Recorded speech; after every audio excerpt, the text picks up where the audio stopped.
Ez ditut nere amets guztiak bete, itxututa haien menpe, ta orain konturatu naiz. Behar dudan guztia zuek denak zarete.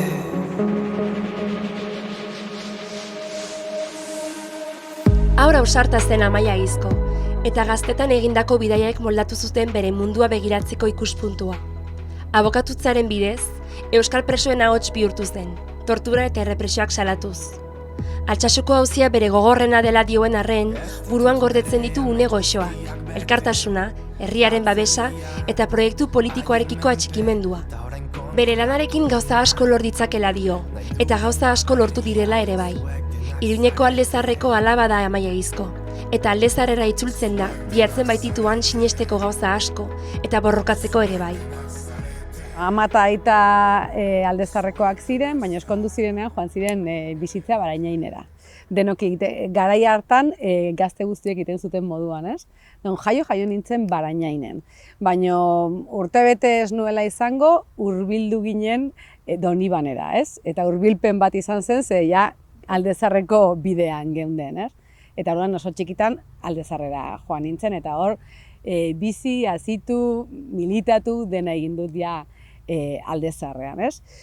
Ze gogoratzen dudan 80. hamarkadaz, garai oso konbulsoak zirela, oso mugituak, nire etxean bizi izaten ziren langile borroka. Nire aitak lan egiten zuen Potasasen, da nire amak lan egiten zuen Matesan, bietan egon ziren greba luzean, eta guk bizi izan genuen langileen borroka horiek, eta aita eta ama erdaldunak ziren ere euskararekiko maitasun handia zegoen etxean, guk genikizkien kanta guztiak Aizpata biok euskal kantak ziren, eta zegoen euskararekiko maitasun hori, eta hori da nik gogoratzen dudana, gogoratzen ditut mani asko, eta Aizpata biok bagindua zen gurasokin, karrera asko, polizi karga asko gogoratzen dut ere Aldezarrean, apur bat grisak esango nuke zirela garaiak, baina beste alde batetik zeon ez dakit borrokan harrotasun hori eta grina hori eta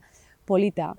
Nik oso txikitatik erabaki nuen abokatu izan nahi nuela. Egon zen nire familian olako egoera bat, non familiar bat hil zen testamendurik egin gabe, eta orduan izan zen nahiko gatazkatsua hori guztiak kudeatzea. Eta orduan nik momentu horretan pentsatu nuen, norbaitek asesoratuz gero, ongi aterako zen dena, ez? Eta orduan pentsatu nuen, abokatu izan nahi dut, ez? Orduan, begira ze pentsatuta, ez? Gertatzen dena da, gero, institutu abokatuta joan nintzen Irlandara, eta Irlandatik bueltatu nintzen, oso argi, 3 gauza dituela. Are independentistago nintzela, euskaldundu nahi nuela nire burua, eta Iruñan bizi nahi nuela. Oso ongi dago mundua, baina Iruñan bizi nahi dut.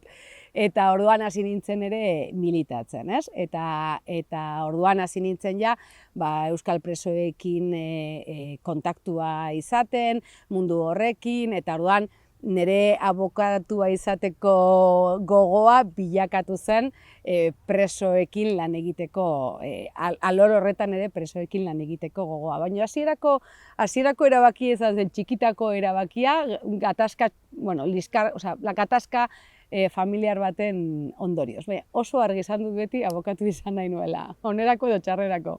Dublinera joan nintzen inglesa ikastera, oper moduan lan egitera, baina han gauza batzuk, Dublinen geunden, baina asko joaten ginen Belfastera, ez? Orduan Belfasten bizi izan nuena, ikusi izan nuena, eta horrek inpaktatu ninduen asko, 18 urte nituen orduan, eta izan zen oso inpaktantea, 89. urtea zen. Aldi berean hemen gertatu zen Josu Muguruzarena, eta horrek ere markatu ninduen asko, ez, distantziatik bizita baino, eta han egon nintzen Gipuzkoako neska askorekin, ez, eta orduan hor euskara ikastearekiko grina hori, eta inglesa bai, baina nire hizkuntza euskara da, eta gabezi hori daukat, ez, eta hor piztu zitzaidan hori. hori, bai, hizkuntzak bai, baina nire hizkuntza propioa ez badakit nora noan, ez? Eta, bueno, mugarri bat izan zen niretzat, bai.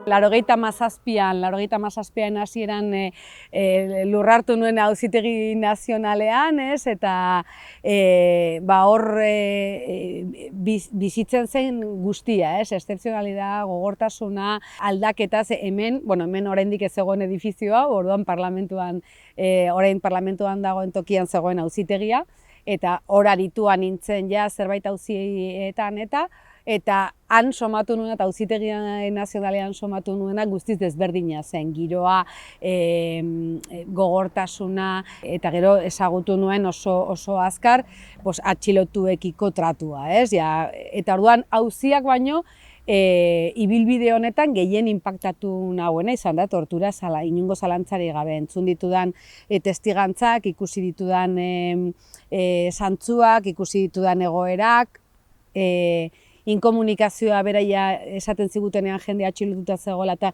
inkomunikatuta zegoela, horrek guztiak suposatzen zuena, hori da ni gehien inpaktatu ninduena. Gero auzi pila batean parte hartu du, batzuk izan dira errezago, beste batzuk arinagoak, importanteago, baino gehien inpaktatu nahuena izan da tortura, zalantzarik gabe. Emakumeak egon gara eta egon dira beti, baino egiturak guztiz gizonezkoenak, portaerak, egiturak, dena izan da, bai. Eta tratua aipatu dela, tratu txarrak eta aipatu ditu dela, hor ezagutu dugu, heteropatriarkatua bere aurpegirik bortitzenean, zentzu guztietan, bai. Izan da, tortura epaitu duten izan dudan epaiketa bakarra, lortu dudan epaiketa bakarra, orduan zentzu horretan noski mugarri bat dela, ez?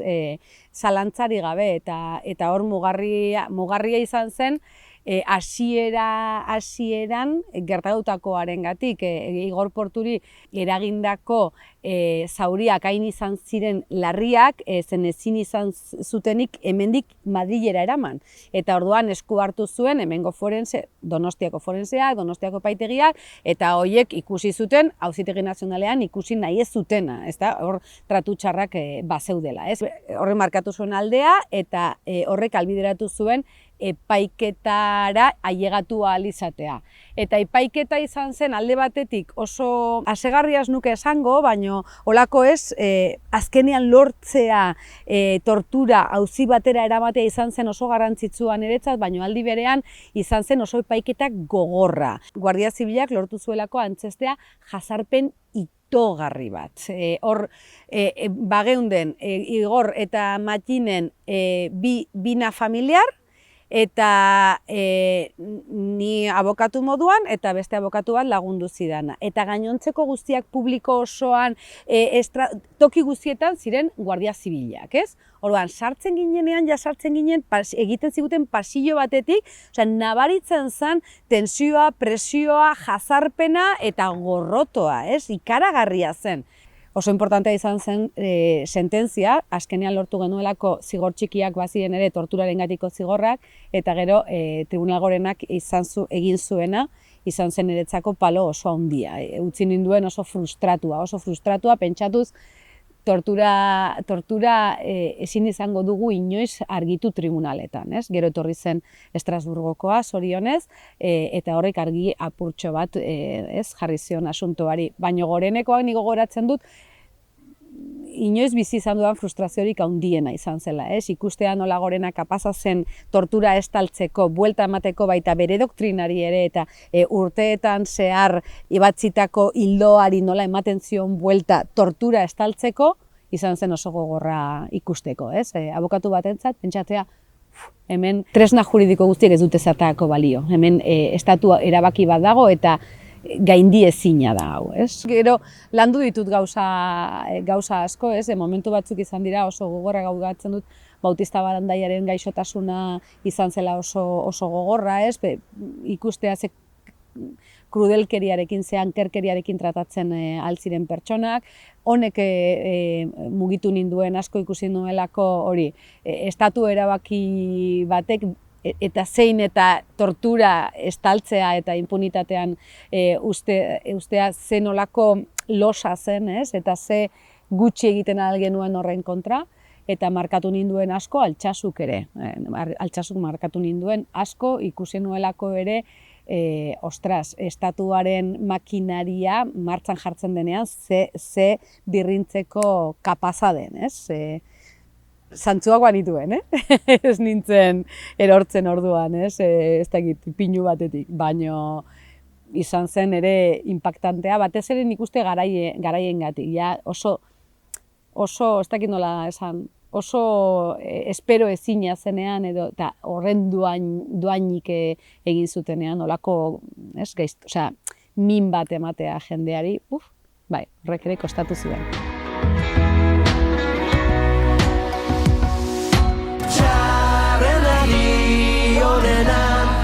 Atera diozu zaurietan musu, ezer ezean zu minari aurpegian. Militantzia politikoan ibili naiz 18-17 urte nituenetik, orduan grina eta interesa eta proiektu independentistan murgilduta, nik uste betidanik, ez? Eta hor, militantzia politikoan zaudenean, batzutan tokatzen zaizkizu gauza batzuk egitea, eta beste batzutan beste batzuk egitea. Eta orduan, momentu hartan, tokatu zitzaidan sortuko bozeramaletza hartzea. Izan zen sortzea eta hastea politikagintzan izan zen mugarri bat, ez? Eta mugarri horrek eskatzen zuen inplikazio berriak, gehiago inplikatzea eta ematea, ez? Berez, momentu oso garrantzitsu eta aldi berean nahasi batean sortzen zen proiektu politikoaren gure tresna horri ematea ere babesa eta hori indarrak jartzea. Hori da eskatu zidanan ere komunitateak, eta hori da egin nuena. Hartu nuen hori, lepoan hartu eta aurrera, ez? Bozeramaletza horretan. Eta oso saia izan zen, batez ere proiekzio komunikatibo eta ez ziguten bat ere erresa jarri, ez? Denbora guztian oso kuestionatuak izan ginen, proiektua sortu bera, ezker abertzalea, emandako pauso guztiak, baina aldi berean oso aberasgarria eta niretzako importantea eman niolako momentu horretan sorturi behar zuen babesa eta inplikazioa eta indarra. Zerbaitetan gustatu bazaite, bozeramaletzarena oso ongi egon zen, baina zinegotzi udala dago oso itxasita, benetan beharrekin, benetan azpitik eraikitzearekin gauzak, oso lotuta hainbeste maite dudan hiriarekin, hainbeste maite dudan auzoarekiko, ez, gauzak egin ahal izatea, eta orduan niretzako proposatu zidatenean izan zen, oso egundoko aukera, ilusioa, eta baino, herri honetan hainbeste jenderi gertatu zaion moduan, ilusio hori berehala zapuztu zidaten, ez?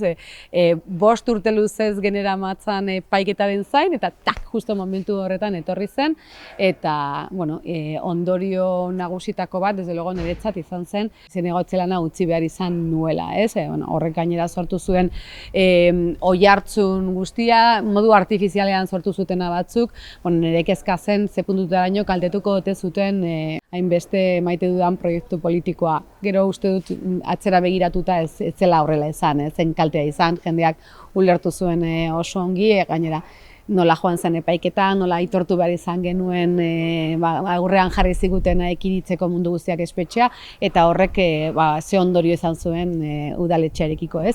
Hala ere, udaletxean egon nintzen apur horretatik oso oroimen ona, hor dagon taldea ezagutu nuen, eta,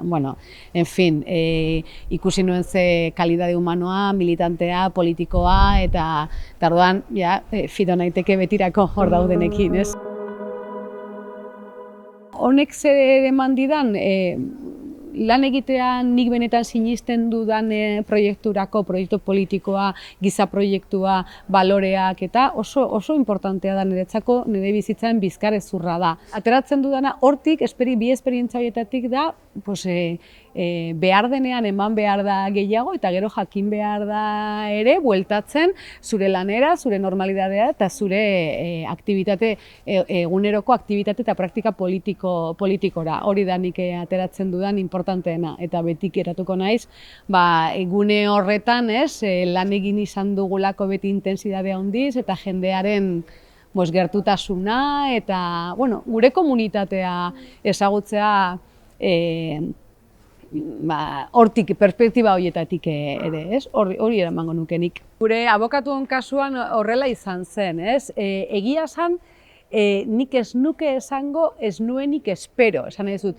Badakigu urteetan izan garela oso lekuko molestoak nolabait, asko salatu dugula, adibidez tortura, asko salatu dugula presoen egoerak, asko salatu dugula Auzitegi Nazionalaren praktika okerra, auzitegi horren politizazioa, eta orduan nolabaiteko faktura bat geneukala, zaukatela pendiente gurekiko, epaiketa batzutan, adibidez Amnistiaren aldeko mugimenduaren kontrako epaiketan jadanik esan ziguten, eta zuek ez zarete libratuko abokatu hori, bagenekien, etorriko zela, bataila batzuk ere irabazi dizkiogu estatuari, eta doktrina adibidez, Parot doktrina bezala ezaguna izan zen. Faktura hori ordainaraziko zigutela bagenekien, eta inoiz ez dator ongi holako bat gertatzea. Eta bagenekien nondik etorriko ziren, bagenekien etorriko zirela zanez gure lan juridikoak, egiten genuela eta erakundearen mesedetan. Bagenekien, erreza zen urteetan zehar, joan dira nola orube hori eraikitzen, eta hemen disidentzia politikoa, mugimendu independentista, antolaketa eta egiten zen guztia presoen inguruan edo proiektu independentistaren inguruan terroristatzat hartzen zen, hori ja gizarteak irentzi zuen, eta orduan bagenekien, kafkianoa bada ere, etorri zitekela momentua gurea ere erlazionatuko zutela, edo esango zutela lan egiten genuela presoekin erakundeari mesede egiteko, edo erakundearentzako, eta hori jendeak sinistuko zuela, torri zen momentua eta gertatu zen, palo izan zen, batean ikusten duzulako zure bizitza kolokan, zure familia kolokan, zure lana kolokan, eta kostatzen duela, Baina, sorionez herri hontan elkartasuna eraiki da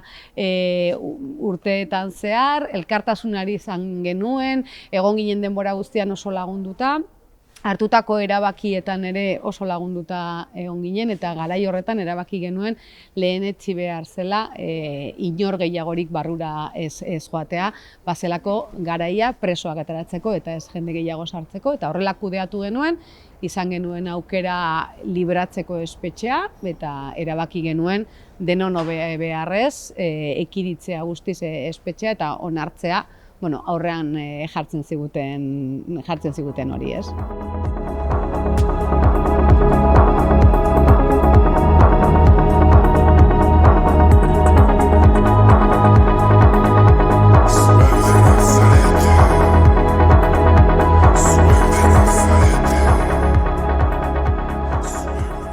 Egia esan, gu gara Auzitegi Nazionalean kurtitutako abokatuak, eta nekez konfidantza izan dezakegu, justiziarengan edo.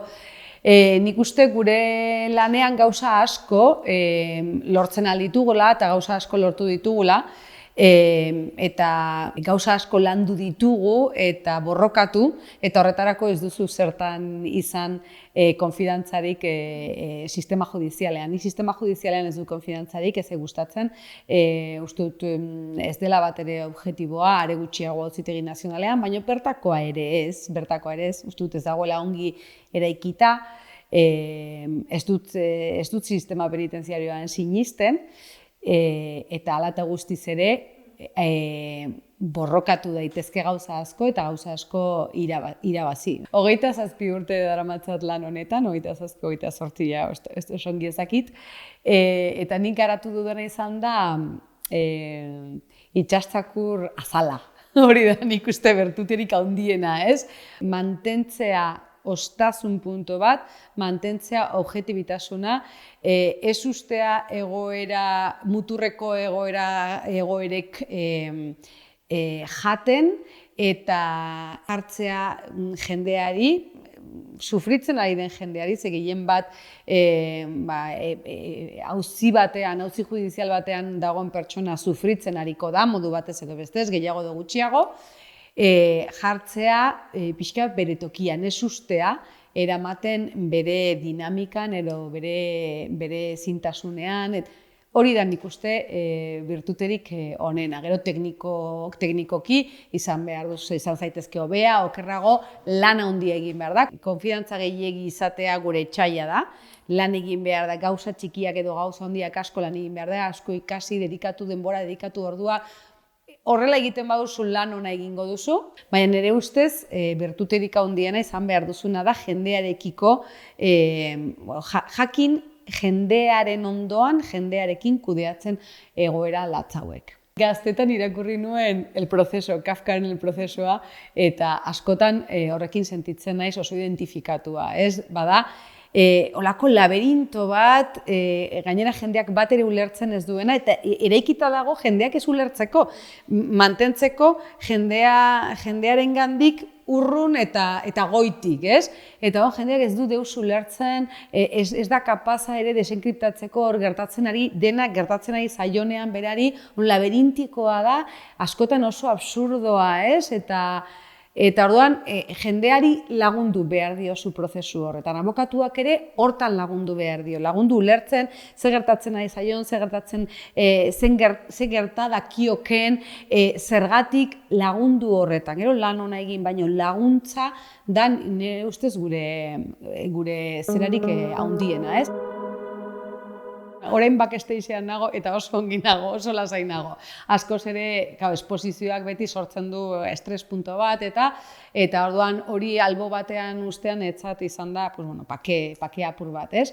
Baina, hor jarraitzen dugu borroka zentzu askotan, urteetan esan digute excepzionalidade guztiak, neurri excepzionalak, lege excepzionalak existitzen zirela etaren bortizkeria zegoelako, indarkeria zegoelako, orain ikusten ari gara ezetz.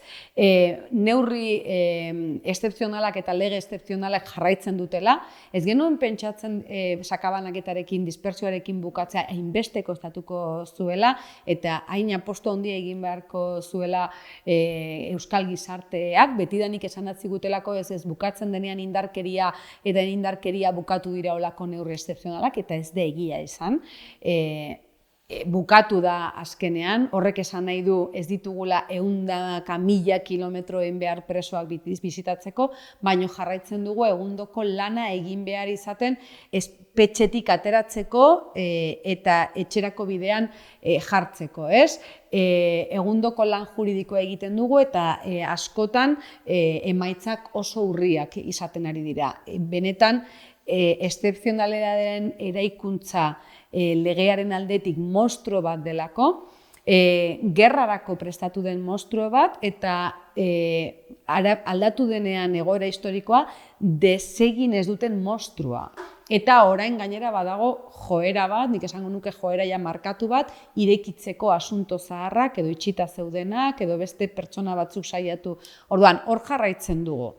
Beste ritmo batean, hori horrela da, beste lasaitasun batekin, badugu ere gauzak ikuspegi juridikotik lantzeko askoz ere denbora eta medio gehiago, eta hori asko estimatzen da eta egiten dugu. Ni Iruñan hasi nintzen lanean, Iruñeko epaitegietan, baina berehala joan behar izan nuen entzutegi nazionalea eta hor jarri behar izan nuen nire lan guztia, nire indar guztia, ez zuelako, dena jaten zuelako, ez? Orain bueltatu naiz hemengo epaitegietara, beste gai batzuk lantzera, egitera, defendatzera, eta hori asko gustatzen zait, ez? Eta, ireki dut familia arloko ate hori, eta hor sartu naiz, eta ikusten dut lan asko dagoela egiteko, ikuspegi feminista batetik ere asko landu behar den zuzenbide alor bat dela, eta hortan gaude, beste handicap bat da, beste erreto bat, eta hor gaude.